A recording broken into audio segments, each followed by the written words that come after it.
The honest truth is, it's very difficult to say what is the one thing in my career that really sticks and says, well, that is the one thing. Because I think the way my career went, it's like I went from one field to another, one position to another, and everyone just brought its own passion, wanted to do better in that particular position, expanded my knowledge, expanded my ability to give back. And so I suppose for sure one of the highlights was going to the central bank as the inspector of financial institutions there. Firstly, inspector of banks, and while at the central bank, being able to see the piece of legislation passed where we took control also of the insurance companies and having responsibility for banks, insurance companies, and pension plans, because that was a humongous task. Believe me, it was frightening because, for one, I really didn't know much about banking, and insurance was really my field. And I'm like, but there are all of these insurance companies. Being in the field, I knew very well that there were insurance companies that certainly should not be operating. And how do I get control of all of that? But with some very good support staff, and so I would say we were able to put in quite a lot of guidelines and new procedures in place, be able to go into insurance companies for the first time in Trinidad and Tobago and actually do inspections of the insurance companies, make recommendations and so. Of course, the legislation started way back there. I left in 2006. And as of now, 10 years later, 2016, hasn't been passed as yet. So there still isn't teeth for the central bank to do what they would like to do with respect to insurance companies. So speaking of teeth and looking at that process, I'm wondering what is the state of the chamber, that how would you describe its state at this point as you're getting ready to demit office? All right. So, I mean, you know, having moved on from there, I went to RBTT back then, and then to the chamber. And when I went to the chamber, I mean, initially, even when I was invited to come to the chamber, it wasn't something I thought I wanted to do really, because I really wanted to go into consultancy. But some very good people who convinced me that it's a good way to give back. And I would say one of the big things for the chamber is the way in which we give back to Trinidad and Tobago. You know, often people say, oh, that's just a business chamber. What does that have to do with me? But everyone has to realize, the man on the street has to realize that the more we are able to grow businesses in Trinidad and Tobago, the more businesses are able to do better. Every one of us will benefit from it. More taxes are paid to the government, more people are employed. The whole environment within Trinidad and Tobago changes based on the private sector activity of your country. And I would say we were able to do that very well. Of course, there's always a lot more that you can do, and you might talk to one person and say, well, the chamber didn't do anything about this. But you talk to someone else who'll be very, very thankful for the input we had and how we were able to work out an environment for them. And in a lot of cases, what the chamber does is very difficult to be micro. In other words, if you came to me with an issue you have with your company, we will try to help you. But generally, what we try to do is work at a macro level to ensure that the environment for businesses to operate in, you know, is a better environment here, more user-friendly, that the laws are adequate, that, you know, it just provides opportunities for businesses to grow and to succeed. So I would say that we were able to achieve that while I was there, and I know that the chamber will continue to only grow from strength to strength and continue to do what we have been doing. People who are close to you, people who look up to you, as well as yourself, I guess, had a scare recently. So I want to ask, how's your health? Oh, a scare recently? You just got me scared there. Yeah, would you believe that's a year ago? Because it was August the 24th, and then I did the second procedure on September the 24th. So Republic Day will always remind me about that. But believe me, I mean, one can never say they're perfect, but I have been doing follow-ups. It is a situation with an aneurysm where, you know, it can be fixed. And I think it was fixed, and I feel good. I mean, I was back out to work in October, and often I forget that I even went through that situation. I think you're showing off on people a little bit, but you've been driven, it seems as though you've been driven from young. I'm wondering in terms of like support, the support situation at home and actually getting that kind of energy, how important has that been to your career? Oh, you know, the home life is so very important.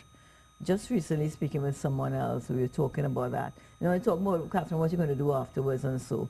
And that home life and environment, having mommy and daddy there, I mean, you could never, never really appreciate what that is unless you've gone through it. My mother and father were the wind beneath my wings, really, in helping me to take off.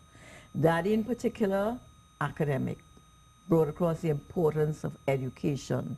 That old saying, what is in the school bag, the school bag. He sat with us every evening and afternoon and did homework with his kids.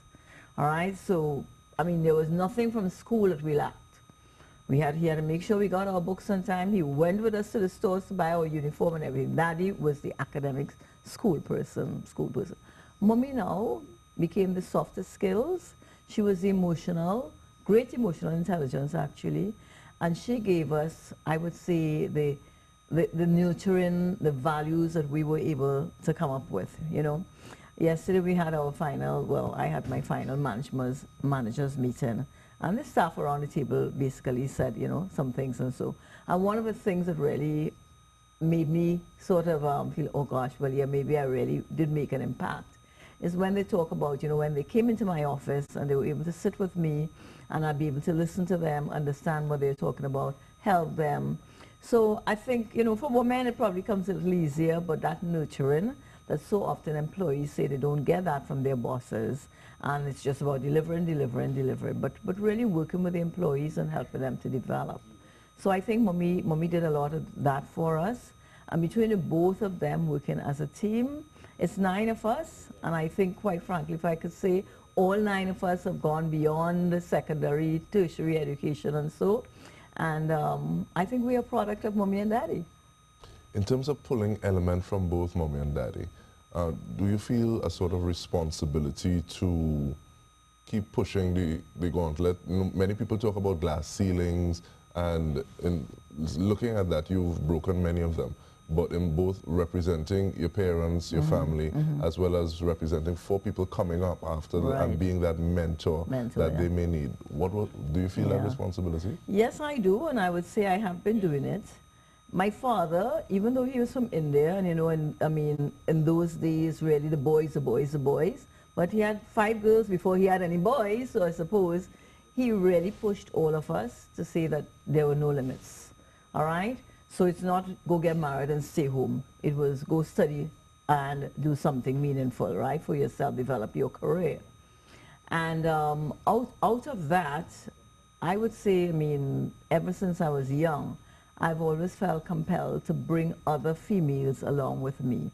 So wherever I've worked, I mean, if you go back to all the places I've worked from way back, one of the things they will always tell you, women will always tell you this, how Catherine pushed them to become better, to do better. Those who came to the office and didn't have anything, maybe besides 3, 4 O-levels, and how I pushed them to study and do exams, and some of them are qualified today, whether qualified accountants or whatever.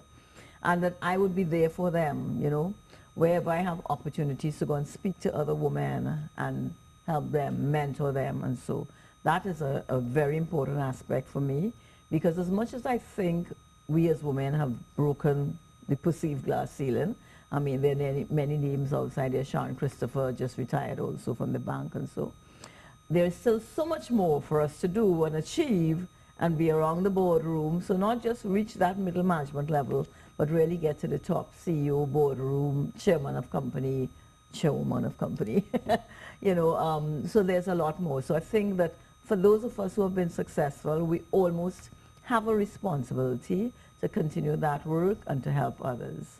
I'm associated with an organization called Plot, Powerful Ladies of Trinidad and Tobago, and that's the mission of it, to really help those who are climbing the corporate ladder to be able to get out there and achieve what they want.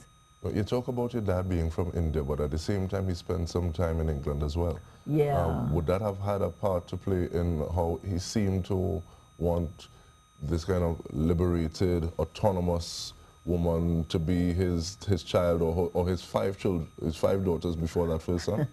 Well, I have no doubt because really, I mean, he left India when he was 7, so all his growing up life and so was really in England, and then he went back to India, but only spent a very short while before he came to Trinidad. So there's no doubt that that developed world experience that he had there would have impacted his whole, you know, way of looking at how women should be treated and what we should do, maybe as opposed to if he had just stayed in India the entire time. We have to admit that you know, the developed world, they have moved, you know, leaps ahead of us as far as seeing where women need to be. I mean, what I just said that I see as the vision for women in Trinidad and Tobago, you go to the US and that's happening already. I mean, you know, big companies, women are CEOs of those companies, chairman of the companies, and so certainly we are on our way, yeah. I can't let you go without asking for some projections for this budget. And how ironic is it that you actually leave it on the day that the budget is being presented? Yeah, I said, you know, why did the minister have to do that? He took my final day at work when when I should be able to go around and say all my goodbyes and hug everyone and so. And I'm going to be looking at budget at 1 o'clock. I'm going to be staying back late in the afternoon, evening to get our release out, to prepare for our post-budget event, which is on the Monday, October the 3rd, after my retirement, but I'll be there, right? So he took away my time, anyhow. Having said that, we are all obviously eager to hear what he's going to bring in the budget, because there is so much that needs to be done for Trinidad and Tobago right now, given the economic situation. We're really hoping that we will not find quick fixes in the budget. We know that we're going to see some of the taxes and so amended and all of that, right? But the things that we're going to cut, where hopefully he would cut in transfers and subsidies, we want to see that there are areas where it can be sustained over a period of time, because we think the transfers and subsidies way too high, right? There was talk in the last budget mid-year review and so about reviewing CPEP, URP and the social work programs to bring them back to the original intent, which was more of an education, putting you on your, you know, getting you on your feet, helping you to go outside there so you could find a job, as opposed to, as it is right now, a job for life, right? But honestly, we can't say we have seen that happen, so we're hoping we see more of that. Diversification of the economy continues to be a big thing, because unless we do that, and now is the right time, it's not because we don't have money, now we can't do it, now we have to do it. Really use the crisis, if I could say that, and turn it into an opportunity to help turn the country around. So we are hoping that we're going to hear a lot more about strategy and initiatives. It is a year that the government is in place right now. We understood the first budget in September last year, you know, well, October actually, had to have been a rushed budget. We had the opportunity at mid-year review and we heard some more things, but haven't been there for an entire year now, fully understanding what the Treasury has or doesn't have in it, fully understanding the economy and what we need to do to turn it around. And there's been quite a few consultations. The Chamber has met with, you know, different ministers and so. So putting all of that together, we're really hoping that we're going to see meaningful strategies that will help turn the economy around now. What is next for you? What's next for me? Immediately, I'm staying on with the Debates Commission. So immediately I'll be involved in that, because we do want to have a debate for local government elections, which could be November, December, January, or somewhere around that. So even though I'm leaving, you're going to find that I don't really have all that free time immediately. And after that, I really just want to spend more time giving back to Trinidad and Tobago, volunteering, helping the kids, like I said, doing a lot more involved, being a lot more involved with my church, and lots of other things like that.